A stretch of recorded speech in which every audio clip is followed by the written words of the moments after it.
നല്ല മഴയാണ്. കാലത്ത് എന്തുണ്ടാക്കും ചായക്ക്? ഇഡ്ഡലി, ദോശ, പുട്ട് മാറി മാറി. ഇനി ഇഡ്ഡലിക്കും ദോശയ്ക്കും എന്താ കറി? എല്ലാ ദിവസവും വെള്ള ചമ്മന്തി, ചുവന്ന ചമ്മന്തി, ചമ്മന്തിപ്പൊടി. സാമ്പാർ ഉണ്ടാക്കാമെന്ന് വെച്ചു. സാമ്പാർ ഉണ്ടാക്കാൻ നോക്കി ഒരു കഷ്ണവുമില്ല. അപ്പം ഇന്നൊരു പരിപാടി വിചാരിച്ചു. കുട്ടി ദോശയും മാമ്പഴ സാമ്പാറും. മാമ്പഴ സാമ്പാർ കേട്ടിട്ടുണ്ടോ? ഓ, ഇവർക്ക് മാമ്പഴത്തിൻ്റെ പണിയുള്ളൂ എന്ന് വിചാരിക്കും. അത് മാമ്പഴ സീസൺ ആയതുകൊണ്ടാണ് ഞാനത് പറയുന്നത്. ഈ മാമ്പഴം സാമ്പാർ വയ്ക്കും, പക്ഷേ അധികം മധുരമുള്ള മാങ്ങയല്ല, നേരിയ പുളിയുള്ള ഒരു സൈസ് മാമ്പഴം ഉണ്ടല്ലോ. ചില മാമ്പഴത്തിന് പുളിയായിരിക്കും. അങ്ങനെയുള്ള മാമ്പഴം വേണം സാമ്പാറിന്. അപ്പം ഞാൻ എന്തായാലും കുറച്ച് മാങ്ങാണ്ട് കുഞ്ഞു മാങ്ങിയത്, ഇതിന് പുളിയുള്ള ടൈപ്പാണ്, പുളിയും മധുരവും കൂടിയുള്ള ടൈപ്പാണ്. അത് സാമ്പാർ വയ്ക്കാമെന്ന് വിചാരിച്ചു. പരിപ്പൊക്കെ നന്നായിട്ടൊക്കെ വേവിച്ചിട്ടുണ്ട്, അസലായിട്ട് വെന്തിട്ടുണ്ട്. കുക്കറിൽ കാണാൻ പറ്റുന്നില്ല. വെന്തിരിക്കുകയാണ്. പുറത്ത് ദോശ ഉണ്ടാക്കാനുള്ള പരിപാടി. ദോശത്തട്ട് വെച്ചിട്ടുണ്ട്, ദോശ. അപ്പോൾ ഇന്നിപ്പോൾ എങ്ങനെയാണ് മാമ്പഴ സാമ്പാർ എന്ന് ഞാൻ അപ്പം നന്നായിട്ട് വെന്തിരിക്കുന്ന ആ പരിപ്പിലേക്ക് ഞാൻ ഈ മാങ്ങ ഇടുകയാണ്. അതിനകത്തേക്ക് മാങ്ങ ഇടുന്നു.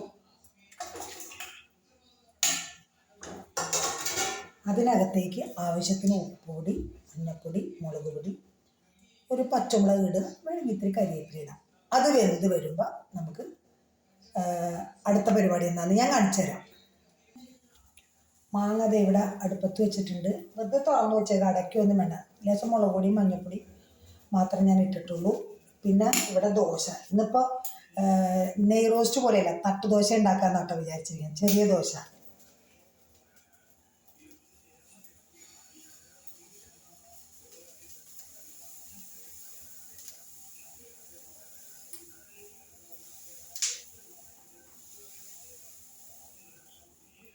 ഇത്രയും വലുപ്പം മതി. ചെറിയ ദോശ, തട്ടുദോശ. ഒരു 2 ചെറിയ മുരിങ്ങക്കായ ഇരിക്കുന്നുണ്ടായിരുന്നു, അതും കൂടി ഞാൻ സാമ്പാറിലേക്ക് ഇടാമെന്ന് വിചാരിച്ചു. മാങ്ങയുടെ കൂടെ അതിൻ്റെ പൊട. തട്ടുദോശയും കുട്ടി ദോശയും. ഇപ്പം ഇതേ കുട്ടി ദോശ ഒഴിച്ചേക്കണത് കണ്ടോ, 3 എണ്ണം. എങ്ങനെയെങ്കിലൊക്കെ ഉണ്ടാക്കാമല്ലോ, നമുക്കെന്താ. ഒരു ചേഞ്ച് വേണ്ട എല്ലാത്തിനും. കുട്ടി ദോശ റെഡി ആയിട്ടുണ്ട് കേട്ടോ. Small, very small.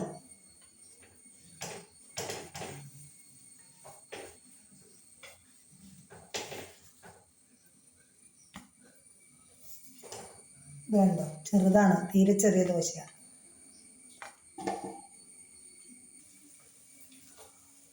അടുത്ത ട്രിപ്പ് കുട്ടി ദോശ റെഡി. കുട്ടിയാണ് കേട്ടോ, ഇതിൽ കാണുമ്പോൾ വലുതുപോലെ തോന്നുന്നതാണ്. വളരെ കുട്ടികളാണ്. ഇത് കണ്ടോ, തീരെ ചെറുതാ.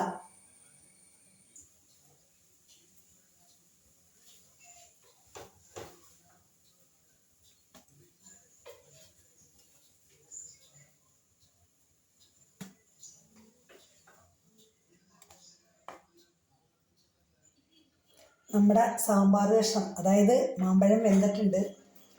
അപ്പം ഇനി നമുക്കത് കറിയാക്കാൻ വേണ്ടിയിട്ട് നോക്കാം. ചീഞ്ചട്ടി അടുപ്പത്തേക്ക് വയ്ക്കുകയാണ്.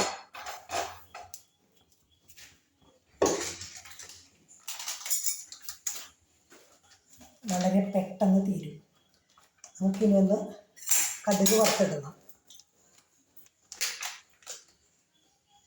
കടുകും മുളകും കരിവേപ്പിലയും വേണമെങ്കിൽ 2-3 ഉലുവയും കൂടി ഇടാം. വറുത്തിടാം. വറുത്തിട്ട് കഴിഞ്ഞിട്ട് സാമ്പാർ പൊടി ഒരു 2-3 സ്പൂൺ. ഇതല്ല, ഞാൻ എൻ്റെ ഫ്രണ്ടിൻ്റെ അടുത്തുനിന്ന് മേടിച്ചു തരാം. അപ്പോൾ ഇതിന് ഇത്തിരി എരിവ് കൂടുതലാണ്. അപ്പോൾ ഇത് നമ്മുടെ ആവശ്യത്തിന് ഒരു 1 വലിയ സ്പൂണാണെങ്കിൽ ഒരു 2 സ്പൂൺ മതി. ചെറിയ സ്പൂണാണെങ്കിൽ ഒരു 4 ടീസ്പൂണാണെങ്കിൽ 4-5 സ്പൂൺ ഇടാം. അപ്പോൾ എരിവ് കൂടുതലെന്ന് തോന്നുകയാണെങ്കിൽ നിങ്ങൾ എന്ത് ചെയ്യണം, 1 സ്പൂൺ മല്ലിപ്പൊടിയും കൂടി ഇട്ടാൽ ആ എരിവ് കോമ്പൻസേറ്റ് ചെയ്തു. അപ്പോൾ ഇപ്പം നമുക്കത് ചെയ്യാം. ഞാൻ ഇപ്പോൾ വെളിച്ചെണ്ണ ഒഴിക്കാൻ പോവാണ്.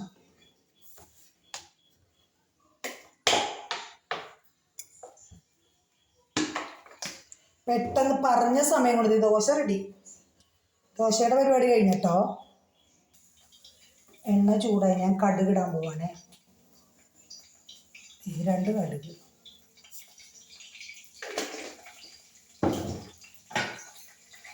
ഉലുവ, രണ്ട് മൂന്ന് ഉലുവ, ഒരു സ്മെല്ല് കിട്ടുമല്ലോ, ഉലുവ വറുത്ത ഒരു പ്രത്യേക സ്മെല്ലാണ്. ഈ നമ്മുടെ കരിവേപ്പിലയും ഉണക്കമുളക്, അപ്പം അത് കടുക് പൊട്ടിയിട്ട് നമുക്കിടാം. കടുക് പൊട്ടി, അപ്പം നമുക്കിത് ഇതിടാം. ഉണക്കമുളക്, കരിവേപ്പില, നമുക്ക് തീ കുറച്ച് വെക്കാം. എന്നിട്ട് സാമ്പാർ പൊടി ഒരു 2 സ്പൂൺ ഉണ്ടാവും. ഞാൻ ഇത് മുഴുവൻ ഇടാൻ പോവാണ്. എരിവ് അധികമായതുകൊണ്ട് എനിക്ക് കുറച്ച് മല്ലിപ്പൊടി ചേർക്കേണ്ടി വരും.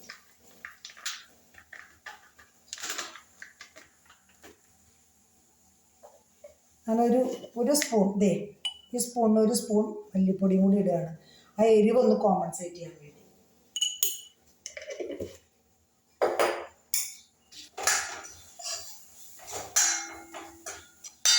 നല്ലോണം തിളച്ചു. ഇനി എന്താ വേണ്ടേ?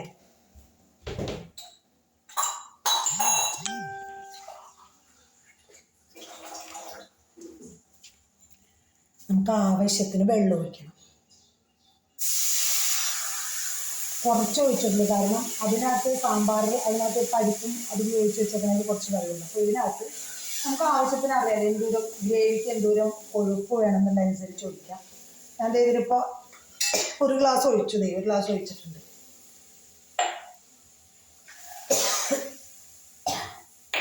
അതിനകത്തേക്ക് നമുക്ക് കുറച്ച് കായപ്പൊടി ഇടണം. പിന്നെന്താ, കായപ്പൊടി ഇട്ടാൽ മതി. കാര്യം സാമ്പാർ പൊടിയിൽ കായം ഉണ്ടെങ്കിൽ ഞാൻ പിന്നെയും കുറച്ചും കൂടി കായം ഇടും. ഒരു മണവും രുചിയും വരണമെങ്കിൽ കായപ്പൊടി കുറച്ച് കൂടുതൽ വേണം. അപ്പം ഞാൻ കുറച്ചും കൂടി, അത്ര അധികം ഇട്ടാൽ കുത്തൽ വരും, കുറച്ചിടും, കായപ്പൊടി ഇടും. ചീഞ്ചട്ടിയിൽ നമ്മൾ ഒഴിച്ചതേ നന്നായിട്ട് തിളച്ച് വന്നിട്ടുണ്ട്. ഇനി നമുക്ക് വേവിച്ച് വെച്ചിരിക്കുന്ന മാമ്പഴം അതിലേക്ക് ഒഴിക്കാം. പരിപ്പും മാമ്പഴവും കൂടി വെന്തിട്ടുണ്ട്. അത് നമ്മൾ ഒഴിക്കുകയാണ്.